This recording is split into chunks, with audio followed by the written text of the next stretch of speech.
Hello, welcome to another tonal landscape oil painting demonstration. This is your painter in residence, M. Francis McCarthy, and the painting I'm bringing you today is called Woodland Stream, Golden Hour.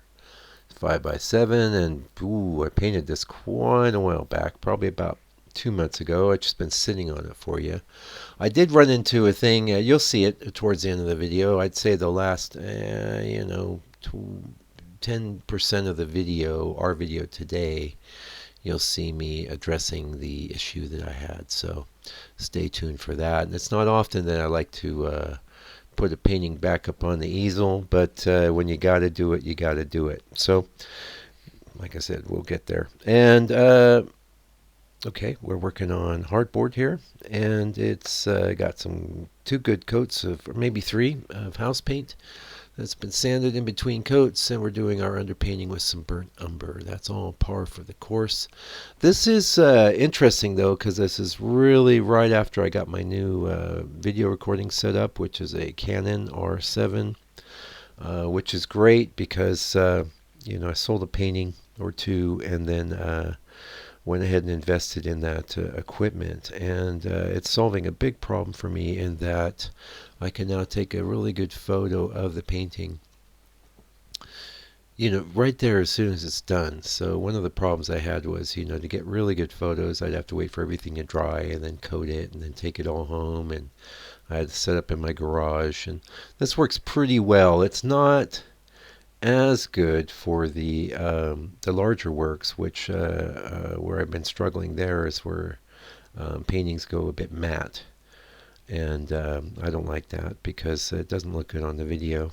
I can certainly adjust while I'm painting for that, but anyway, I'm actually gonna. I just got me a can of retouch varnish, which I'm really nervous about using. I'm gonna experiment on a few kind of experimental paintings because I don't want to see how it goes. One of the questions in my mind is what happens to that when anything I painted over it, when it comes to the liquid stage. And for me, I like to coat my paintings with liquid, usually about 2 weeks or so after they're dry. It could even be longer. I've learned not to go any earlier because there's like a bit of solvent in the liquid that just today had it happen to me on a painting. I was doing that this morning, and a little bit of the painting on the bottom just kind of melted away, and I must have painted very thinly there, and it's all good. I'll wait till the liquid dries, and I'll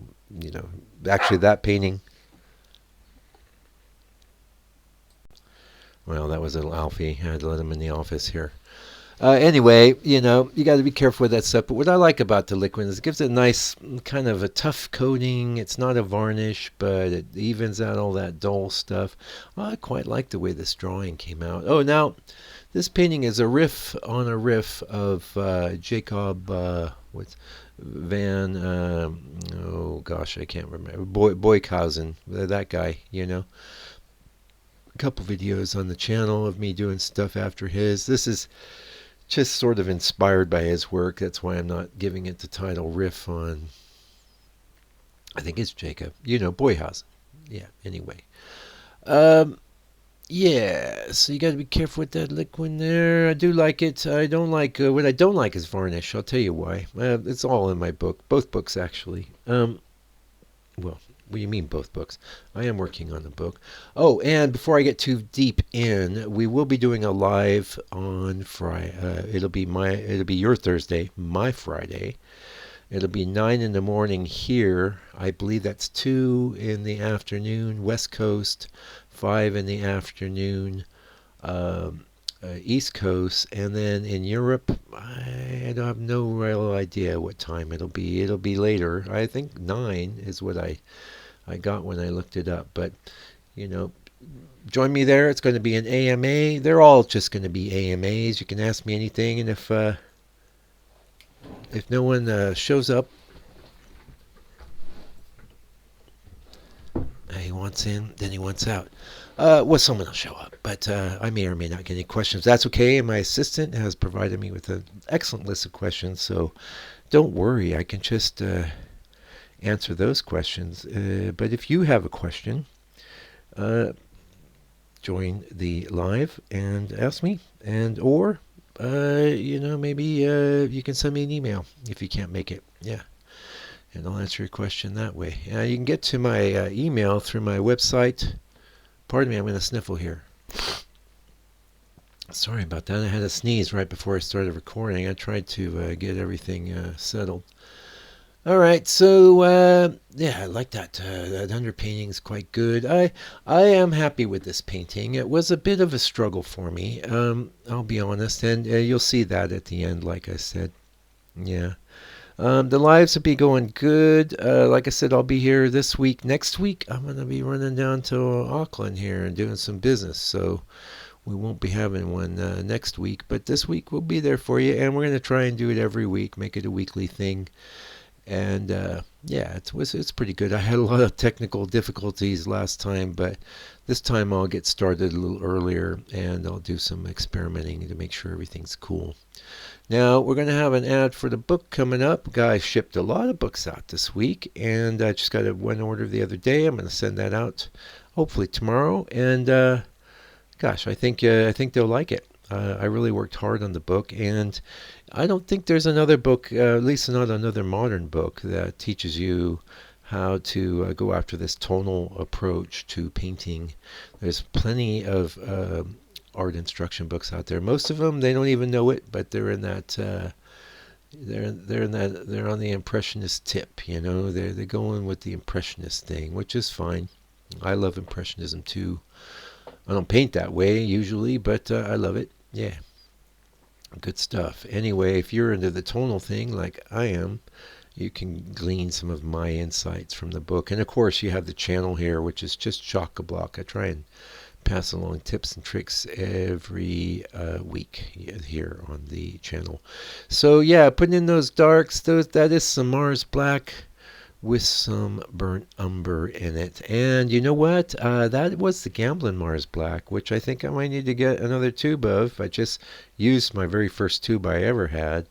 And I thought I'd be real clever and replace it with the Massimo Classico version of the Mars Black, which I was working with this week, and I just don't like it. It's not good. It's Mars Black is already ugly, and you go, well, Mike, why are you using it if it's ugly? Well, I'll tell you why. Because it's opaque, and I like to thin down my my darkest layer quite a bit, so I can. Well, first of all, I can show a bit of the underpainting coming through, and second of all, you don't want those real darks to be super heavy. You don't need a lot of paint buildup there. You don't need the light hitting that and messing with the effect. You want the shadows underneath everything else. So a great solution for me has been the Mars Black. And I don't know, in the meanwhile, I gotta, today actually, probably after I finish this video, I'm gonna go find me somewhere. Maybe not the Gamblin'. I might try and experiment with some Winsor Newton there, which I can get out here pretty easily. Yeah. I was getting a Gamblin' for quite a while, but I'm not really shopping there anymore. They're still wonderful people, but most of what I like, I'm getting elsewhere. Yeah.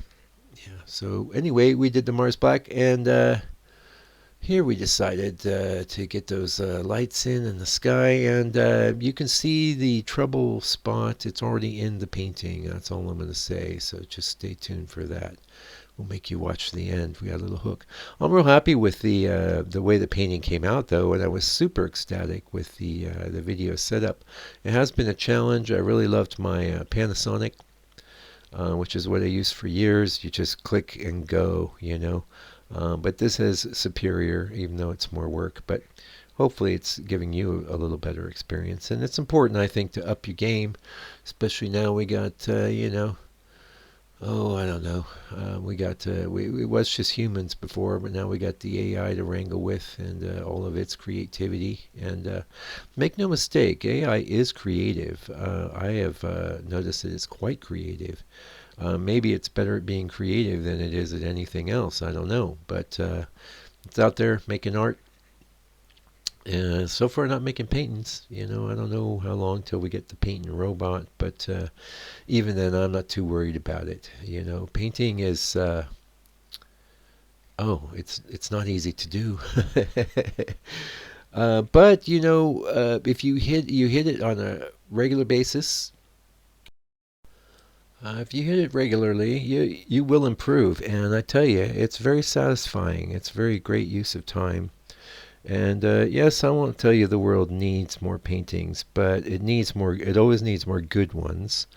And of all the things that I can think of that are ways to spend my time, I think painting is definitely the most fulfilling.